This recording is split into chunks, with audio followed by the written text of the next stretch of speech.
all right, Tom, it is time. You had a feeling that they would lose to the Jaguars, and they did. No one thought that they would beat the Rams with the B team, and they did. Now the B team's heading to Tampa. What do you think? Niners B team against the Bucs. I think they're going to fall short this week. Tampa's got too many weapons. They're on a roll. They're 4-1. I think they are beginning to realize, you know what? Even without Evans, without Bucky Irving, we have a legitimate contender, especially offensively. And and they got a good run defense. They do. Do you see this being a close game? Like all the Niners games have come down to the end so far. You know, I'm sorry to think of this, but the Niners may have to throw the ball more than 40 times to win the game. Okay. Yeah. Now, you're going to get some drop passes. You're going to get some tip balls. You're going to get some pressures. Tampa Bay's not a big sack team, but Bowles is not afraid to blitz because he's got confidence in his coverage skills. And I look at this as a 27-20 ball game, Tampa Bay. Fair enough.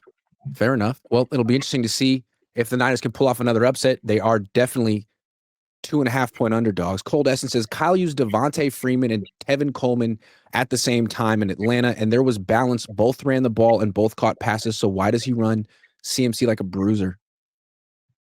Oh, he just has so much confidence. You know, the thing about it is, right now, if you look at McCaffrey's stats, in 5 ball games, he's had 143 targets and carries as a receiver and as a running back. He's number 2 in the league in running the touches with the ball. Yardage is 140th in the average per carry in the league. Receiving, he's number 3 in targets in the NFL. He's got like 52 or 53 targets in 5 ball games. But like he's 86th in average yards per catch. So the number of touches that he's getting and the return on the investment of getting him the ball right now is not equalizing the merit to give him that many touches and that many targets. Kyle's going to keep going to him because that's the way Kyle's programmed. But it bodes well for them to get other guys involved in the game. And they can take their shots for big plays when they think the matchups are there, but they've got to find another way to get the ball to another receiver or a tight end to get them 6 or 7 yards of throw to get them into second and medium and third and short situations, and feature another player like a Tongas to get him the ball and create him as a weapon so that there's somebody besides McCaffrey who's getting 55% of the targets and touches in the offense. It seems like McCaffrey at this stage in his career, you don't want to run the entire offense through him. But he could be like an effective decoy. Like, the defense is focused on him. So if you use him to get other people open to create openings for other players, it just might work. I mean, how would you use McCaffrey at this stage of his career if you were calling plays? Well, the hardest part is, okay, what runs can I run where I think he's got a chance? Rather than running, the outside zone, the inside zone in some weak leads, I might try to use him on a draw concept or on a trap concept once in a while and have a pass set by the offensive line and then hand the ball on a delay to McCaffrey where he has a better chance to see daylight rather than just having a dead sprint spot behind the hip or the butt of an offensive lineman who most likely is getting pushed back in McCaffrey's face. So that's number one. I would pull out some draws. I would come with some more screens, and I would tie in a wide receiver or a tight end with the screen game. So if they lock on McCaffrey and they man him up, I can throw the ball to the receiver 8 to 10 yards down the field against man coverage rather than throwing it where the linebacker is already hugging up McCaffrey on the flare on the screen release. And then I would use him.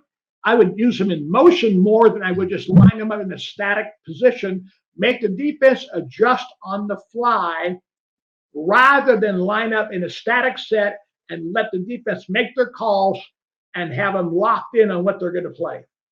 I love that idea. Instead of having Christian static in the backfield with like use check running in motion, get Juszczyk off the field, put Brian Robinson in the backfield, and have Christian moving around because defenses will freak out and it'll open up opportunities for Robinson and others. I love that. Well, the other thing that's key about it, Grant, if I use the motion and all that, I'm now forcing the defense to check their coverage or check their front and not play the base that Todd Bowles signaled in the first place. I'm Right. making them go to defense number 2 rather than play defense number 1. So I'm not going to let them play what they wanted to play. I'm going to make them have to adjust to a second coverage call or a second front call, not play the one they wanted to play. You know, when the last few years, the Niners always had Debo, who could go run around before the play and cause anxiety for not just anxiety, but force the other team to check their coverages and fronts, like you just mentioned. They don't have that element anymore. And maybe now that Christian seems to be a better receiver than a runner, he could be that guy if they could evolve a little bit. Prize Picks will give you $50 when you play your first $5 lineup. Win or lose, you'll get $50 for playing. Use promo code COHN, COHN, and download the app now. Exactly.